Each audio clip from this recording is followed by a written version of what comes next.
On their way home, Thomas and Percy chuffed cheerily past the summer house. Their wheels whirred and their boilers bubbled. Neither of them saw Spencer. Spencer saw them. He was hiding in the shadows.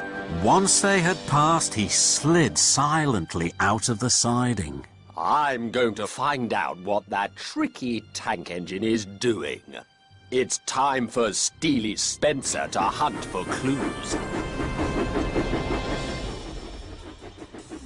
In the morning, Thomas puffed off with Percy to find his mail trucks. Are you sure you can't remember where you left them, Percy? I can't. Think very hard, Percy. I am, but I can only think about Hiro. Emily was busy doing Thomas's jobs on his branch line. Spencer watched her. Emily didn't take any notice of him. Why is Thomas puffing round the summer house? I don't know. Thomas is a busy engine. He chuffs all over the island. This made Spencer cross. Why are you working on Thomas's branch line? Because, as I said, Thomas is a busy engine. Where is he busy? You're a big, strong engine, Spencer. Why don't you go and look? Spencer really didn't like this. He stared hard at Emily.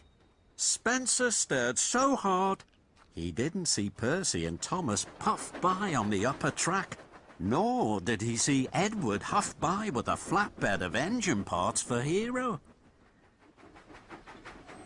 That evening, Thomas and Percy puffed up to Hiro's hideout. Look at me now! Hiro's boiler was finished. He was a colourful patchwork of parts. Thomas and Percy were very happy. You look wonderful. Hooray! Oh, thank you. But I'm worried for you. That silver engine was sniffing around here last night. Stay away for a little while. Your friends are taking good care of me. Today, Edward was very wise, and tomorrow I think James is coming. James isn't wise at all. He's a bossy boiler. And for the first time, Thomas and Percy heard Hiro laugh. Loud, long and happy. The next morning, Thomas and Percy searched the quarry for the mail trucks. They couldn't find the trucks, but they found Spencer. Mavis was delighted to see Spencer. Spencer, what an honor. Let me take you around the quarry. Thomas and Percy thought that was very funny. Spencer didn't. He scowled. And he didn't see James puffing by with a flatbed of parts for Hiro. Mavis proudly took Spencer under the slate hole. He chuffed too quickly, then too slowly, then he rolled back too far. Slate and dust flew down his funnel and bounced off his boiler.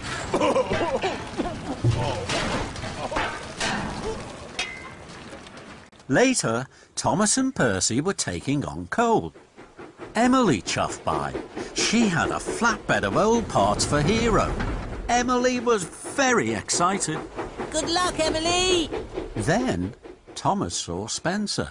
Percy gasped. Cinders and ashes. Spencer was being pulled by Edward and shunted by Henry. Slate dust had blocked his funnel. Spencer had to go to the Sodor steamworks. Now Thomas and Percy could visit Hiro safely. They were excited. Hiro looked more and more like a really useful engine. Thomas, I must be really useful before the fat controller sees me. You will be, Hiro. Don't worry. I'll make sure of that.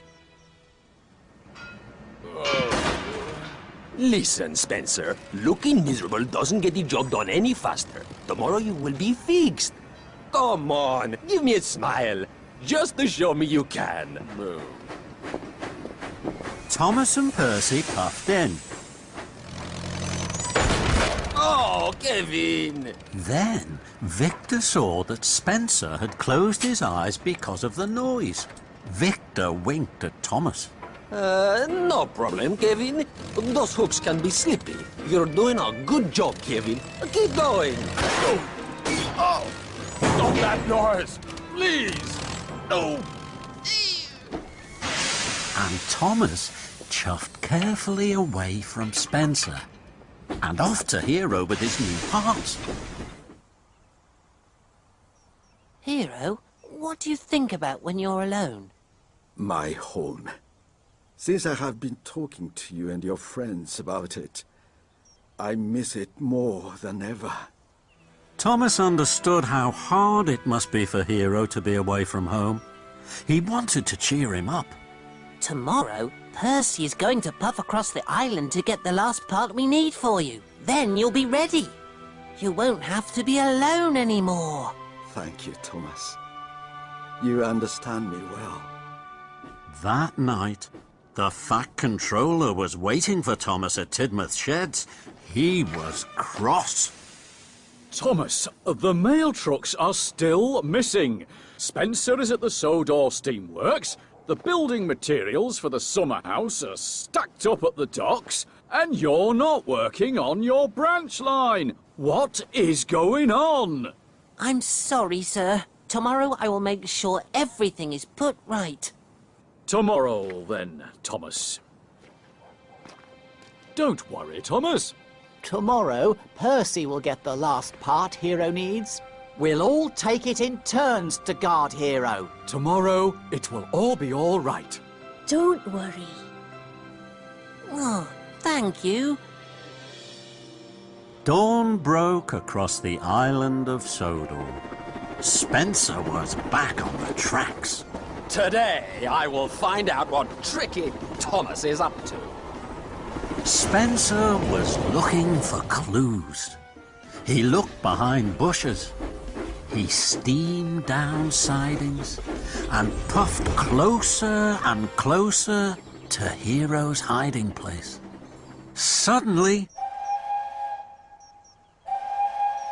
Spencer whistled long and hard. What's this I found? James and Toby heard Spencer. They pumped their pistons.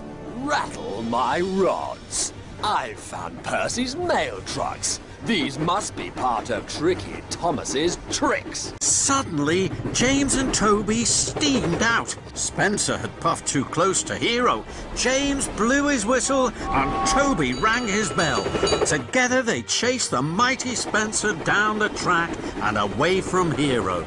The three engines raced and roared to a junction. Then Thomas chuffed towards Spencer. Spencer was blocked. He couldn't puff forwards and he couldn't huff backwards. And he had Percy's mail trucks. Spencer, why did you take Percy's mail trucks? You have caused confusion and delay. But I didn't take them. I'm not interested in your excuses, Spencer. Find Percy and give him back his mail trucks at once. I won't let Thomas get away with this.